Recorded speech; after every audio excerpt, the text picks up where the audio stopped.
سامعین و ناظرین، انفیکشن کنٹرول سوسائٹی آپ کو بہتر صحت کے لیے، زندگی گزارنے کے لیے اور آپ کو معاشرے میں ایک بہتر مقام دلانے کے لیے مستقل ویڈیوز کے سلسلے کو جاری کیے ہوئے ہمیں امید ہے کہ آپ اس کو سن رہے ہوں گے، سمجھنے کی بھی کوشش کر رہے ہوں گے۔ ہم آپ کو یہ بتا رہے تھے کہ جب کوئی خاتون حمل کے دوران میں اپنے کلینک جاتی ہیں یا ہاسپٹل جاتی ہیں یا اپنا مڈ وائف سے رابطہ کرتی ہیں تو ظاہر ہے کہ وہ تو خود تو بہت گھبرائی بھی ہوتی ہیں، ویسے بھی ایک نئے چہرے کے ساتھ اور نئے انسان کے ساتھ بات چیت کرنے میں انسان ویسے بھی گھبرا جاتا ہے، اور جب خاتون اس حالت میں ہوں تو وہ کسی ہمدرد کو تلاش کری ہوتی ہیں۔ تو ہم آپ کو یہ بتائیں گے کہ اس میں بات چیت کی ٹیکنیک کیا ہونی چاہیے کہ آپ ان کو اپنے سے کمفرٹیبل کر دیں۔ تو اگر آپ کسی ان خاتون کے ساتھ پرسکون ہو کر اور آہستگی سے بات کی کریں گی تو اور خاتون کو یہ یقین دلا دیں گی کہ یہ بات چیت خفیہ رہے گی اور کسی اور کو اس کا پتہ نہیں چلے گا، تو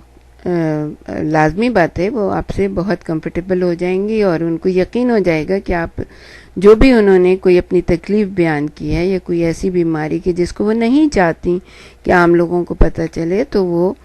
آپ اسے خفیہ رکھیں گے، تو یقیناً وہ آپ سے بالکل ہی آزادانہ طریقے سے بات چیت کر سکیں گے۔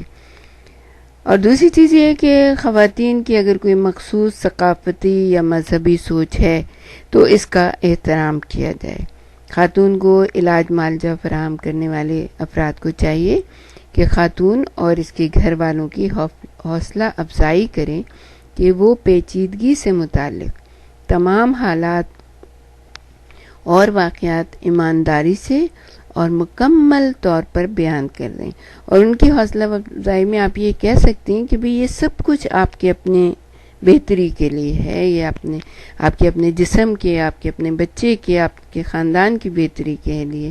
اگر آپ صحیح طریقے سے نہیں بتائیں گی تو ہو سکتا ہے کوئی ایسی مس ہو جائے کوئی چیز کہ جس سے آگے جا کے بہت بڑی پریشانی کا سامنا کرنا پڑے۔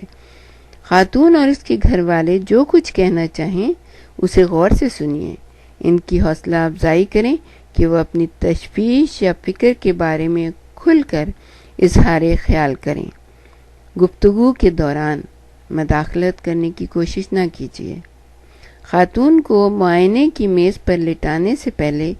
کمرے کا دروازہ بند کر لیں یا اس کے گرد پردے تان دیں تاکہ خاتون کے تخلیے اور اس کی عزت نفس کا احترام ممکن بنایا جائے اور انہیں بالکل اطمینان ہو جائے کہ انہیں کوئی نہیں دیکھ رہا ہے۔ خواتین کو احساس دلایا جائے کہ ان کی بات سنی اور سمجھی جا رہی ہے۔ خاتون کی بات سنتے وقت سر ہلا کر اور مسکراہٹ کے خاموش اشاروں سے ان کی حوصلہ افزائی کی جائے۔ خواتین کے سوالوں کے جوابات براہ راست پرسکون ہو کر دیں اور ان کا حوصلہ بڑھائیں۔ ہمیں پتہ ہے کہ جو ہیلتھ ورکر ہوتے ہیں وہ کتنے پرابلم میں ہوتے ہیں، ادھر سے کوئی بلا رہا ہے، ادھر سے کوئی بلا رہا ہے، کوئی کام ہے، ادھر بھاگ رہے ہیں ادھر بھاگ رہے ہیں، اتنی لمبی ڈیوٹیز ان کو دینی چاہیے۔ لیکن اگر آپ یہ کریں گے تو آپ خود اپنے دل میں یہ فیل کریں گے کہ آپ نے کسی کی مدد کی ہے، تو جو آپ کو تھکن اور چڑچڑاہٹ ہوتی ہے وہ نہیں ہوگی، خود آپ بھی پرسکون ہوں گے اور آپ کا مریض جو ہے وہ بھی پرسکون ہوگا۔ خواتین کو بتائیں کہ صورتحال یا پیچیدگی سے نمٹنے کے لیے آپ کون سے اقدامات کر سکتے ہیں۔ آپ خاتون کو جو کچھ بھی بتائیں، خاتون سے اس کے اہم نکات دہرانے کے لیے کہیں تاکہ آپ کو یقین ہو جائے کہ خاتون نے آپ کی بات کو درست طور پر سمجھ لیا ہے۔ اگر خاتون کی سرجری ضروری ہو تو اسے اس اقدام کی نوعیت اور اس کے خطرات بتا دیں اور اس کی پریشانی کم کرنے میں اس کی مدد کریں۔ جو خواتین انتہائی پریشان اور خوفزدہ ہوتی ہیں وہ سرجری اور صحت یابی کے دوران بڑے مشکل وقت سے گزرتی ہیں، تو ان کو جذباتی طور پر سہارا دینا اور ان کو دلاسا دینا، اس کے بارے میں ہم اور آپ کے خدمت میں عرض کریں گے، بتائیں گے. تو بہتر تو یہی ہے کہ آپ انہیں اگر اپنے سے مانوس کر لیں گی تو ان کی وہ جو خوف اور پریشانی کی حالت ہوتی ہے وہ بہت حد تک کم ہو جائے گی.